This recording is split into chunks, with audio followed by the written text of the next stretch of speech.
Welcome to Solvetic, your channel to always learn technology easily. Below in the description, you will find useful links we used in this video.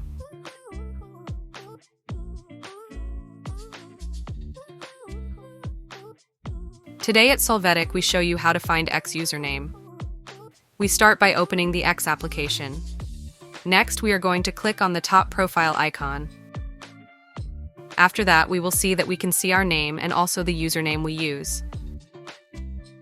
If we click on it, it will take us to our profile with more information.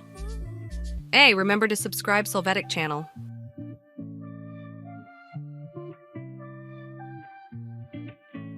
We hope it has been helpful for you.